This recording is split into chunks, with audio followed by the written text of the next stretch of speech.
ପ୍ରକୃତରେ ନିଆଳି NAC declare କରିବା ପାଇଁ ଯୋଉ ଭିତ୍ତିଭୂମିର ଆବଶ୍ୟକତା ଥିଲା ତା ବିଗତ ସରକାର ତାକୁ କିଛି ଫୁଲଫିଲ୍ କରିନାହାନ୍ତି। ସେମାନେ ଗୋଟେ ମିଛରେ ପ୍ରତିଶ୍ରୁତି ଦେଇ ମଝିରେ ଗୋଟେ ଆହ୍ୱାନ ଦେଲେ ଯେ ଏନ୍ଏସି ଡିକ୍ଲେୟାର ହବ ନିଆଳି, କିନ୍ତୁ ସେ କଥାରେ କିଛି ସତ୍ୟତା ନଥିଲା। ସେଥିପାଇଁ ସେମାନେ ଯେହେତୁ ଭିତ୍ତିଭୂମି କରିନାହାନ୍ତି ସେ ମୁଦାଟାକୁ ରାଜନୀତିକରଣ କରିବା ପାଇଁ କି ସେମାନେ ଗୋଟେ ଆନ୍ଦୋଳନ କଲେ ନିଆଳିରେ।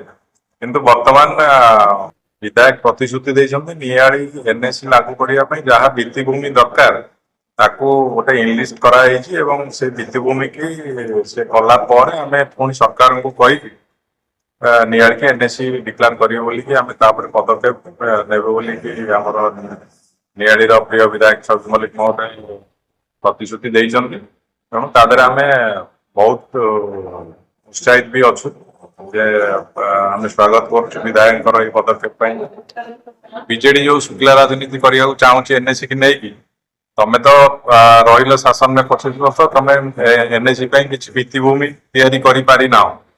ତ ଏବେ କୁମ୍ଭୀର କାନ୍ଦଣା କାନ୍ଦି ରାଜନୀତିକରଣ କରିବାର କିଛି ଆବଶ୍ୟକତା ନାହିଁ। ଏବଂ ବିଜେଡିର ଆଗ ଧାଡିରେ ଥିବା ଯୋଉ ନେତୃବୃନ୍ଦ କେତେ ଜଣ ଆମେ ସୋସିଆଲ ମିଡିଆରେ ଦେଖୁଛୁ, ସେମାନେ ମାଧବାନନ୍ଦ ଜୀଉଙ୍କର ଭାର ନେଇକି ଯାଉଛନ୍ତି ଜଗନ୍ନାଥଙ୍କ ପାଖକୁ। କିନ୍ତୁ ମାଧବାନନ୍ଦ ଜୀଉଙ୍କର ଯୋଉ 100 ଏକର ଜମି ଥିଲା, ଜମି ବିଜେଡି ଶାସନର 25 ବର୍ଷ ଭିତରେ ବହୁତ ଜମି ହଡପ ହେଇଛି। ତା ଉପରେ ସେମାନେ ଗୋଟେ ତଦନ୍ତ କରିକି ସେମାନେ ଗୋଟେ ପ୍ରତିକ୍ରିୟା ରଖିବା ଦରକାର କି କେତେ ଜମି ସେମାନେ ସେଇ ବିଜେଡି ଶାସନ ସମୟରେ ହଡପ କରୁଛନ୍ତି ଏବଂ କାହା କାହାକୁ ଜମି ସବୁ ଦିଆଯାଇଛି ତାର ଗୋଟେ ପୁଙ୍ଖାନୁପୁଙ୍ଖ ଗୋଟେ ତଦାରଖ ହବା ନିହାତି ଆବଶ୍ୟକ ରହିଛି।